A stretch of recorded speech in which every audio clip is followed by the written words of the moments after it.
জাগো দুর্গা জাগো, জাগো দুর্গা জাগো, হস্তে খড়গ ধারণ করো, দেখাও প্রলয় নাচ, প্রতিবাদী নারী সমাজ। তখন ঠিক রাত 10টা। পূর্ণিমার আলোয় পথঘাট সব আলোকিত হয়েছিল। ভৌত বিজ্ঞানের ক্লাসটা শেষ করে একাই ফিরছিলাম। হঠাৎই ঝড় ওঠে আর লোডশেডিং হয়ে যায়। কিন্তু চাঁদের আলোয় ব্যানার্জি পাড়ার গলি দিয়ে যেতে তেমন একটা অসুবিধে হচ্ছিল না।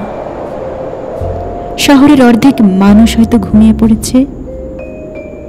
এমন সময় একটা হলুদ মারুতি এসে দাঁড়ায়। 5 জন নরখাদক ঘৃণ্য দৃষ্টি নিয়ে হেঁটে এলো আমার দিকে। রাস্তার ল্যাম্পপোস্টের বাতি, কিছু কুকুর, ট্রাফিকের শব্দ, এমনকি রাতের আকাশও হার মেনে গেল ওই পশুদের থেকে আমায় বাঁচাতে। আমার শরীর নগ্ন করে একের পর এক পশু ধর্ষণ করে চলল টানা 2.5 ঘন্টা। সারা শরীর দিয়ে কাঁচা রক্ত গড়িয়ে পড়ছিল। যন্ত্রণায় ছটফট করছিলাম আমি। শহরের প্রতিটা মোড়, প্রতিটা সেতু, আকাশ, বাতাস কান্নার চিৎকারে ফাটিয়ে দিয়েছিলাম। কিন্তু কেউ আসেনি, কেউ না, কেউ সেদিন শুনতে পায়নি আমার কান্না। আমার নগ্ন রক্তাক্ত দেহ দেখে সেদিন সবাই ধিক্কার দিয়েছিল, কিন্তু কেউ এসে আমার গায়ে একটা কাপড় জড়িয়ে তুলে নিয়ে ডাক্তারের কাছে যায়নি। চারিদিকে দারুণ আলো, সাথে ঝিঁঝি পোকার ডাক।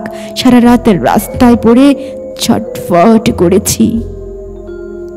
নোংরা দৃষ্টিতে চেয়ে দেখেছ তোমরা সকলে। আর আজ তোমরা আমার নাম দিলে বেশ্যা, কুলোটা, পতিতা, চরিত্রহীনা নারী। বাহ রে শিক্ষিত সমাজ, বাহ! সেদিন কোথায় ছিলে তোমরা, যখন 5-5টা নরখাদক আমায় ভক্ষণ করছিল, আমার শরীর ছিঁড়ে খুঁড়ে খাচ্ছিল? আমি বাধা দিতে চেষ্টা করায় আমার কোমল শরীরে চাবুকের বাড়ি, তাদের বিষাক্ত দাঁতের কামড়ের চিহ্ন আজও জল জল করে।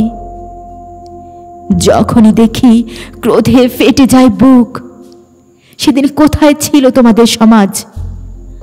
আমার কান্না, শরীরের যন্ত্রণা তোমাদের কানে পৌঁছায়নি? আমি তো টাকার বিনিময়ে শরীর দেইনি। ওরা জবরদস্তি আমার সতীত্ব নষ্ট করে আমায় আঁচড়ে কামড়ে খেয়েছে। আমিও তো সতী, তবে কেন হলো আমার এই পরিণতি? কবে জাগবে তোমরা, হবে সচেতন? অলিতে গলিতে পশুরা ফুলগুলো করছে ভক্ষণ।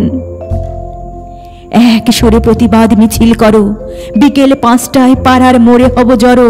আমরা নারী, আমরাই সতী, প্রয়োজনে মা দুর্গা হব, নয়কো শুধুই মূর্তি।